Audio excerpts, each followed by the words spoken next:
প্রিয় দশম শ্রেণীর ছাত্রছাত্রী, আমার চ্যানেলে স্বাগতম। আজকে এবিটি মাধ্যমিক টেস্ট পেপার 2025 পেজ 106 হিস্ট্রি যে এমসিকিউ প্রশ্নগুলো রয়েছে সেগুলো সম্পর্কে আলোচনা করব। কবিভাগে যে প্রশ্নগুলো রয়েছে দেখো, সঠিক উত্তরটি বেছে নিয়ে লেখো। প্রথমে দেখো এক নম্বর প্রশ্ন, বিপিনচন্দ্র পালের 70 বৎসর নামক আত্মজীবনীটি প্রকাশ পেয়েছিল। অপশনগুলো দেখো, অপশন কয়ে বঙ্গবাণীতে, খয়ে গণবাণীতে, গয়ে প্রবাসীতে, আর ঘয়ে হচ্ছে মডার্ন রিভিউতে। এই প্রশ্নের অ্যান্সার হবে অপশান গ অর্থাৎ প্রবাসীতে। এবারে 2 নম্বর, ভারতের প্রথম ইতিহাস গ্রন্থ হলো ড্যাশ। কয়ে অর্থশাস্ত্র, খয়ে রামচরিতমানস, গয়ে রাজতরঙ্গিনী, আর গয়ে হচ্ছে বাবার নামা। এই প্রশ্নের অ্যান্সার হবে অপশান গ অর্থাৎ রাজতরঙ্গিনী। এরপরে চলো 3 নম্বরে, তত্ত্ববোধিনী সভা প্রতিষ্ঠা করেন। অপশান রামমোহন রায়, খয়ে দেবেন্দ্রনাথ ঠাকুর, গয়ে রামচন্দ্র বিদ্যাবাগীশ, আর ঘয়ে হচ্ছে অক্ষয় কুমার দত্ত। এই প্রশ্নের অ্যান্সার হবে অপশান খ অর্থাৎ দেবেন্দ্রনাথ ঠাকুর।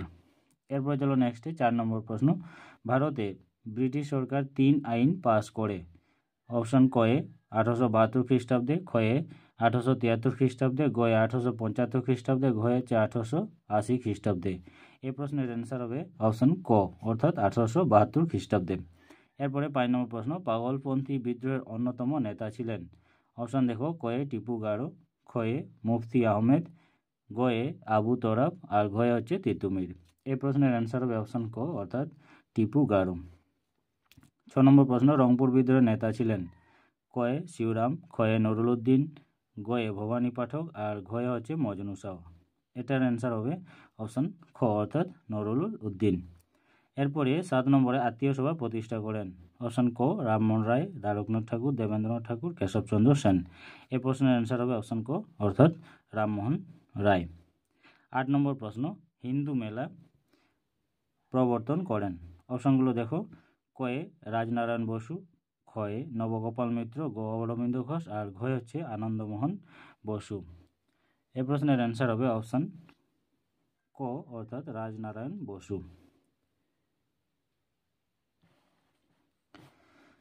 এরপরে চলো 9 নম্বরে, ভারতের প্রথম সংবাদপত্র হলো ড্যাশ। অপশনগুলো দেখো, কয়ে বেঙ্গল গেজেট, খয়ে সমাচার দর্পণ, গয়ে বঙ্গবন্ধনী পত্রিকা, আর ঘয়ে হচ্ছে হিন্দু পোর্ট্রেট। এই প্রশ্নের অ্যান্সার হবে অপশান ক বেঙ্গল গেজেট। এরপরে 10 নম্বরে, জাতাসুর চিত্রটি অঙ্কন করেন। অপশান ক গগনেন্দ্রনাথ ঠাকুর, খয়ে অবনীন্দ্রনাথ ঠাকুর, গয়ে সত্যেন্দ্রনাথ ঠাকুর, আর ঘয়ে হচ্ছে জ্যোতিরিন্দ্রনাথ ঠাকুর। এই প্রশ্নের অ্যান্সার হবে অপশান ক অর্থাৎ গগনেন্দ্রনাথ ঠাকুর। এরপরে চলো নেক্সটে 11 নম্বর প্রশ্ন, ভারতে হাফটোন প্রিন্টিং পদ্ধতি প্রবর্তন করেন। অপশান কয়ে উপেন্দ্র কিশোর রায়চৌধুরী, অপশান কয়ে সুকুমার রায়, অপশান কয়ে পঞ্চানন কর্মকার, অপশান কয়ে চার্লস উইলস্কিন। এই প্রশ্নের অ্যান্সার হবে অপশান ক উপেন্দ্র কিশোর রায়চৌধুরী। 12 নম্বরে, জাতীয় শিক্ষা পরিষদ গঠিত হয় 1905 খ্রিস্টাব্দে, 1906 খ্রিস্টাব্দে, 1907 খ্রিস্টাব্দে, 1908 খ্রিস্টাব্দে। এই প্রশ্নের অ্যান্সার হবে অপশান কি খ অর্থাৎ 1906 খ্রিস্টাব্দে। এরপরে 13 নম্বর প্রশ্ন, ডন পত্রিকা 1897 খ্রিস্টাব্দে প্রকাশ করেন। অপশনগুলো দেখো, ক রাজনারায়ণ বসু, খ সতীশ চন্দ্র মুখোপাধ্যায়, গ অরবিন্দ ঘোষ, আর ঘ হচ্ছে রবীন্দ্রনাথ ঠাকুর। এই প্রশ্নের অ্যান্সার হবে অপশান খ অর্থাৎ সতীশ চন্দ্র মুখোপাধ্যায়। এরপরে 14 নম্বর, ভারতে বামপন্থী আন্দোলনের জনক ছিলেন। অপশান ক এস এ ডাঙ্গে, অপশান খয়ে মজফর আহমেদ, আর অপশান গ মানবেন্দ্রনাথ রায়, আর ঘয়ে হচ্ছে সিঙ্গারা ভেলু চিট্টিয়ার। এই প্রশ্নের অ্যান্সার হবে অপশান গ অর্থাৎ মানবেন্দ্রনাথ রায়। এরপরে 15 নম্বর প্রশ্ন, বাবা রামচন্দ্র কৃষক আন্দোলন নেতৃত্ব দিয়েছিলেন। অপশানগুলো দেখো, বিহারে, যুক্তপ্রদেশে, রাজস্থানে, আর মহারাষ্ট্রে। এই প্রশ্নের অ্যান্সার হবে অপশান খ অর্থাৎ যুক্তপ্রদেশে। এরপরে 16 নম্বর question, workers and peasants party যুক্ত ছিল রাওলাট সত্যাগ্রহে, অসহযোগ আন্দোলনে, বারদৌলি সত্যাগ্রহে, সাইমন কমিশন বিরোধী আন্দোলনে। এই প্রশ্নের অ্যান্সার হবে অপশান ক অর্থাৎ অসহযোগ আন্দোলনে। এরপরে 17 নম্বর, বীণা দাস যাকে হত্যার চেষ্টা করেন। অপশান কয়ে সিমসন, খয়ে হডসন, গয়ে লমন, আর ঘয়ে হচ্ছে স্ট্যানলি জ্যাকসন। এই প্রশ্নের অ্যান্সার হবে অপশান ঘ অর্থাৎ স্ট্যানলি জ্যাকসন।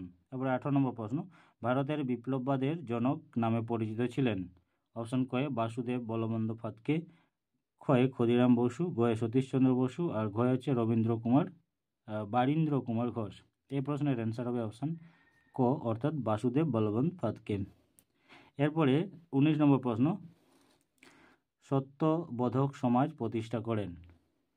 অপশান বি আর আম্বেদকর, খয়ে বীর সিঙ্গলা পান্ডুলু, আর গয়ে হচ্ছে শ্রীনারায়ণ গুরু, আর ঘয়ে হচ্ছে জ্যোতিবা ফুলে। এই প্রশ্নের অ্যান্সার হবে অপশান ঘ জ্যোতিবা ফুলে। এরপরে 20 নম্বর প্রশ্ন অর্থাৎ শেষ প্রশ্ন এখানে এমসিকিউ হিসেবে, ভারতের প্রথম সাধারণ নির্বাচন অনুষ্ঠিত হয় কবে? 1950 থেকে 1951 খ্রিস্টাব্দের মধ্যে, খয়ে 1951 থেকে 1952 খ্রিস্টাব্দের মধ্যে, গয়ে 1952 থেকে 1953 খ্রিস্টাব্দের মধ্যে, আর ঘয়ে হচ্ছে 1953 থেকে 1954 খ্রিস্টাব্দের মধ্যে। এই প্রশ্নের অ্যান্সার হবে অপশান খ অর্থাৎ 1951 থেকে 1952 খ্রিস্টাব্দের মধ্যে। তো এই ছিল আজকে গুরুত্বপূর্ণ এমসিকিউ প্রশ্ন হিস্ট্রি পেজ 106 এর। এরপরে নেক্সট ভিডিওতে দেখা হবে। ধন্যবাদ।